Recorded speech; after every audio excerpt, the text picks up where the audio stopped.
Welcome back to my second lecture on electrostatic. In today's lecture, I'm going to talk about the curl of a vector. We are going to have a discussion about the geometrical interpretation of the curl. We are going to apply the divergence and curl to find the divergence and curl of electric field. And at the end, we are going to talk about the Poisson's and the Laplace's equation. So let us begin with it.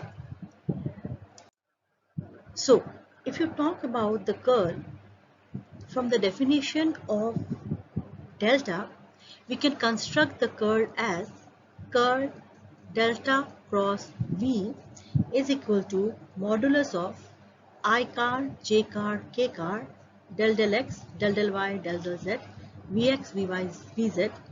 And here I am going to use matrix and find out the final equation to be I del Vz del y minus del Vy del z plus j car del Vx del z minus del Vz del x plus k car del Vy del x minus del Vx del y. Okay. Now, most important thing here to notice is that the curl of a vector function, like any cross product, is also a vector. Now if you can see here, delta itself is a vector quantity. Here the function which I have considered, that is also a vector quantity, that is v. When I am finding the curl of this, what do I find? I find this equation which contains I car, j car, which contains the unit vector I, j and k in the three direction. So I can say that the curl of a vector function is also a vector. Okay. Then comes the question, what is the geometrical interpretation of the curl? Okay. Now, if you say that the name curl, okay, is also well chosen for delta cross V, okay, and it measures what? It measures, it is a measure of how much this vector V, okay, how much this vector V curls around the point in question. Now this is the point. If you see this particular coordinate system, x-axis, y-axis, z-axis, Cartesian coordinate system. Now if I consider this particular point, okay, now about this particular point, okay, about this particular point, how much my vector had taken a curl, okay. So in my last lecture, when I found the divergence, when I had shown you the divergence of vectors, in that case, you might have, if you people remember, we have drawn the vectors in such a way that it diverges out of a point, okay, or moves in a certain direction. That means in that case, the vectors were not curling around the point. So in all those cases, the curl of a vector will be 0. Okay. Whereas if you talk about this particular one here, this function in this diagram, in this particular diagram, okay, the function have a substantial curl, and that is pointing in the z direction. Okay. Now suppose you say that it is like, suppose that you are standing at the edge of a pond, okay, and what we are doing, we are making a paddle wheel to float on the pond, okay. Then what happen if it start to rotate? If it start to rotate, okay, then it is having a, then you have placed that particular paddle wheel at a point of non-zero curl.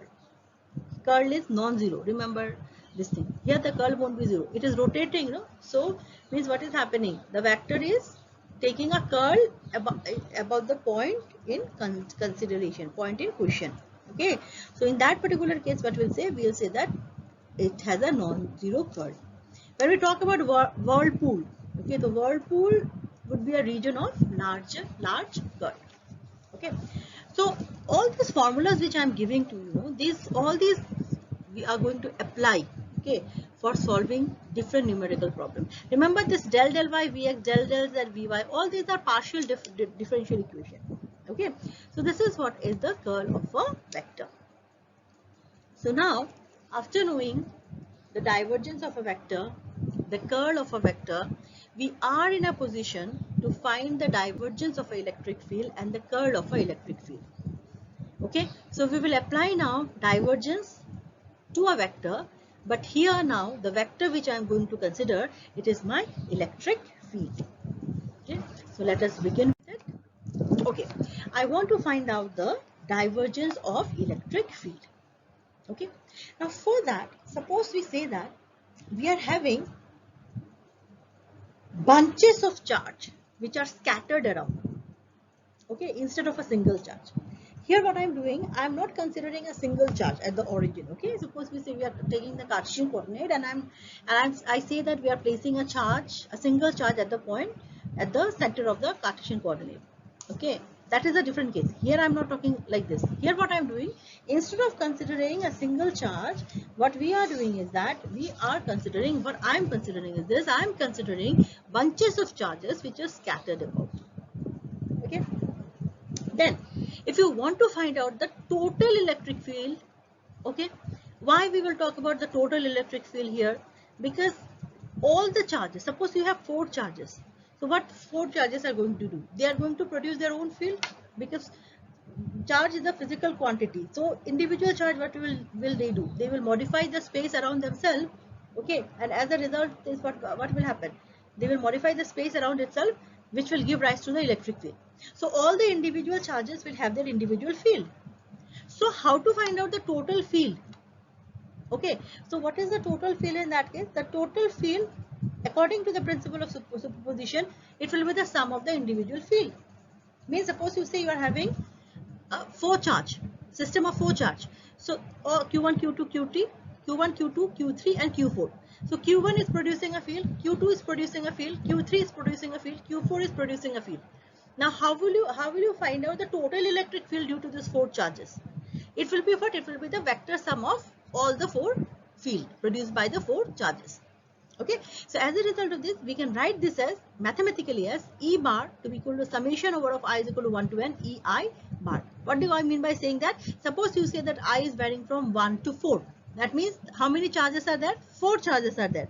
So what will we do? Field produced by first charge plus field produced by second charge plus field produced by third charge plus field produced by fourth charge will give you the total electric field. Okay, now then what we have, if you say that the flux through a surface that encloses all of them. Now you are having 4 charges, as for example I have taken, I am having 4 charges, and what is happening to these 4 charges? These 4 charges are within an enclosed surface. Okay, then whenever you are having a charge and charge is within an enclosed surface, then what will happen? We will have to talk about the flux through it. Then what is the electric flux through a surface? That is given by what? We are aware of the formula for the flux. You might have studied in class 12 standard. Okay. So what is electric flux? Electric flux is equal to the line integral over the closed surface. This circular shape. This shows that the surface which I am considering, there is a closed surface. E dot dA. Okay, dA is the small elementary portion, area of the small elementary portion which we are taking into consideration, and this is equal to, instead of E, I can just substitute equation 1, and that is going to be summation of I is equal to 1 to n integration over the closed surface EI dot dA. Okay, but if you apply Gauss's law says that the electric flux through a closed surface enclosing a charge, it is equal to 1 by epsilon naught times the charge enclosed. Okay, Gauss's law states what? It says that the total flux through a closed surface which is enclosing a charge, it is equal to 1 by epsilon naught times the charge that is present within that surface. Now here the charge that is present within the surface, I just said bunches of charges. There can be 4 charges, there can be 5 charges, there can be any number of charges. So the total charge present will be some summation of all the charges present. So that is the reason I wrote here Qi. So this can also be written as, the electric flux can also be written as, using the Gauss law, to be equal to summation over of I is equal to 1 to n 1 by epsilon naught Q times I. Okay, so what can I say? For any closed surface, this integration over the closed surface E dot dA is equal to 1 by epsilon naught times capital Q enclosed. I wrote. What is capital Q enclosed? This is nothing but it is equal to summation over of I is equal to 1 to n Q I. I can be anything. 4 charge, 5 charge, 6 charge, anything. So what is this Q enclosed? So so what did I do? To represent this summation of I is equal to 1 to n Qi, I'm using a single letter, and what is that? That is Q enclosed, and I'm mentioning that this Q is enclosed is the total charge enclosed within the surface. Okay, I think till here it's clear to all of you. Okay, now after this, whatever I have written, we are already aware of it. That is the quantitative statement of Gauss law. Okay, quantitative means measurable. Okay, when I want to measure the electric flux, okay, so I can use what? I can use the Gauss law. So the formula which I have written, that is giving you the quantitative statement. Okay, so this is the quantitative statement of the Gauss's law. Okay, now what can I do? Okay, now what can I do after this? We can apply the divergence theorem. Okay, now what is divergence theorem? If someone asks you, I'm saying that divergence theorem, right? So what is divergence theorem? What does the statement of the divergence theorem? I think in somewhere in mathematics, when we talked about the vector calculus and all, you might have studied all these things. Divergence theorem, Stokes theorem, okay, and many more. Okay, so what does divergence theorem state? I'm just once again just repeating it. Okay, it says that the integral of a derivative, okay, integral of a derivative over a region, okay, देखो, what does it mean? The what did I say? Integral of a derivative. What is this delta? Showing you the derivative of e, right? Del x, del y, del z of e. Correct with it? So what can I say? I can say, according to the divergence theorem, it says that integral of a derivative, okay, over a region. This over a region, dA means it is talking about a region. Okay, the integral of a derivative, the integral of a derivative over a region. In this case, I am considering it to be volume. So I have written integral over of V, and here I have written d tau. D tau is the small volumetric position. Okay, so it says that the integral of a derivative, here the integral is the divergence.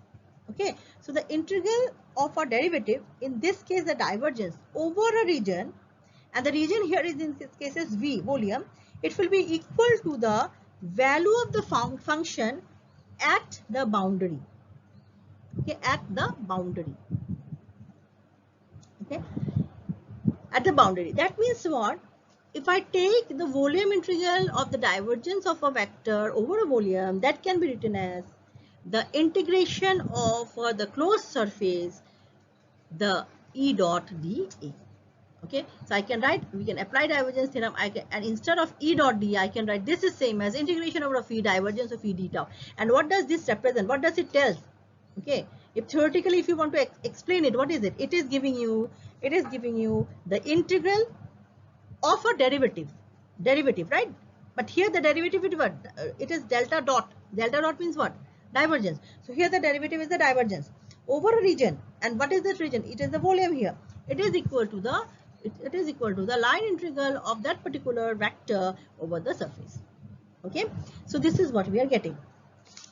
Now what we can do is that I can now expand this Q enclosed in terms of the charge density. Okay, now we are all aware of the fact that if you talk about the charge density is the charge per unit volume, because here the region which I have considered, that I consider to be volume. So what can I write? I can write, if I want to write this Q enclosed in terms of charge density, then I can write Q enclosed is equal to integration over V, okay, rho d tau. Okay, so what will your expression becomes? We know integration of E dot dA. Okay, I can go to the previous slide once again. Okay, Okay, so what we are having, this E dot dA which we are having. In my previous slide, I have shown you that integration out of E dot dA is equal to summation over of I is equal to 1 to n, right? Qi by epsilon naught. So ultimately I wrote it, integration over of closed surface E dot dA is equal to Q enclosed by epsilon naught, right? So instead of Q enclosed, what you are going to write? This expression, and that was divided by epsilon naught. So divided by epsilon naught. Now here you see this side also volumetrical, this side also volumetrical. This is a small volumetric portion, this is a small volumetric portion. So since this hold for any volume, here what does it mean? If I say these two are equal, means the terms within the bracket are equal. That means divergence of E is equal to rho by epsilon naught. And this is what is called as the Gauss's law in the differential form. So in the examination, they may ask you what is the meaning of, or write down the Gauss's law in differential form. Okay, because I'm writing this in terms of derivative of E. So this is the differential form. Okay, previously the one which I have talked about, that was the integral form of Gauss's law. Okay, so here divergence of E is rho by epsilon 0 is called as the Gauss's law in the differential form. Okay, so this is what is about the divergence of the electric field. You can find this divergence using different methods are there. We may also find this answer by using the formula E is equal to 1 by 4 pi epsilon naught Q by R squared. That formula is also going to give us the same final result, that divergence of E is equal to rho by epsilon naught, and this is what is the Gauss's law in the differential form. Okay. So next, what we are going to talk about? We are going to talk about the curl of electric field. I want to find out the curl of an electric field. Okay.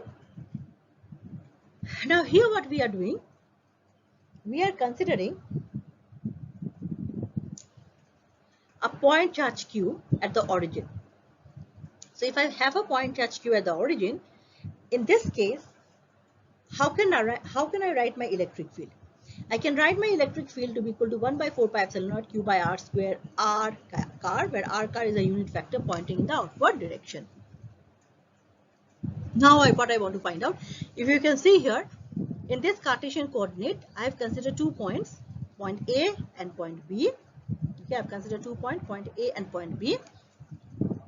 Okay, so RB is the position vector of B with respect to Q, and RA is the position vector of A with respect to Q. Okay, so the electric field is 1 by 4 pi epsilon naught Q by R square R cap. Now I want to find out, I want to do what? I want to calculate the line integral of this electric field. Okay, so line integral means function is varying from A to B. So I can write integration over this length. I want to find out integration over this length. So integration over the length AB E dot dl. Okay. Now in spherical polar coordinate, if I want to find out dl is equal to dr r cap plus r d theta theta cap, r sin theta g phi theta cap, and so. Okay. So what can I write? What is my EDL? EDL is equal to 1 by 4 pi epsilon naught Q by R square into D of R. Okay, it's equal to, because the dr is the position vector as such. Overall, I have considered. Okay, so this is what is the value of the E dot dl. So integration out of A to B E dot dl will be A to B 1 by 4 pi epsilon naught Q by R square dr. Now this is a simple step which we are performing here, integral step, the way how to find out the integration of a vector, how to find out the integration of any quantity given. So this is 1 by 4 pi epsilon naught A to B Q by R square dr, because here only variable is R, the distance is varying. So what is the integration of 1 by R square? 1 by R square is equal to R to the power minus 1 is the integration. So R will come down. This is just integration thing I have performed. It will be minus 1 by 4 pi epsilon naught Q by R, RA by 2 RB. So instead of R, you substitute RA. Instead of RB, R you substitute RB. Upper limit minus lower limit. This is the equation 1 which I have arrived to. This is a step of integral calculus. Okay. RA is what? It is the distance from the origin to the point A. And RB is what? It is the distance from the origin to the point B. Okay, so what do we find? Integral of E dot dl is 1 by 4 pi epsilon q by RA minus q by RB. Okay, if you are having a closed path, then what will happen? Okay, if you have a closed path, say, okay, I'm saying that we are having a closed path. So if you have a closed path, what will happen? Okay, if you have a closed path, okay, where what is happening, R, the value of RA, if you are having a closed path, then the value of RA will be equal to RB. Okay, so in that case, if these two are equal, then this function will vanish, and as a result of this, integration over of E dot dl, you are going it to be 0. Okay, and here after finding this, I can apply another law which is called as the Stokes theorem. Okay, we can use now the Stokes theorem. Okay, to further elaborate it, I can use the Stokes theorem. And what is this Stokes theorem? Stokes theorem says that, Stokes theorem states that the integration over a closed surface of a vector over the length, it is same as the surface integral of the curl of that vector over the surface. Means here you have E to be the vector. So if you write integration over of E dot dl, this is same as surface integral of curl of this vector, that is curl of E into d of s. Okay. So applying Stokes theorem, this is what is the Stokes theorem. I said integration over the closed surface f dot dl is same as integration over the surface curl of f d of s. So what can I say? In my previous one, I found that for a closed surface, E dot dl is equal to 0, means this left hand side is equal to 0. So definitely curl of E must also be equal to 0. So we have curl of E is equal to 0. Okay. Now, if you have many charges, then the principle of superposition states that total vector field is the vector sum of their individual field. That means E is equal to E1 plus E2 plus E3. This we know from superposition principle. So what will be the curl of those bunches of charge? It will be curl of bracket में E1 plus E2 plus and so on. So curl of E1 plus curl of E2 plus curl of E and so on. But the value will be equal to what? The value is going to be 0. Okay. So this is what is about your curl of a vector, divergence of a vector, physical interpretation of curl. What is the physical interpretation of curl? All this we had a talk. Okay. So in my upcoming lecture, today I am not starting with it, the Poisson's and Laplace equation. In my upcoming video, I am going to explain to you the Poisson's and Laplace equation, and after that we will start with electric potential. Thank you.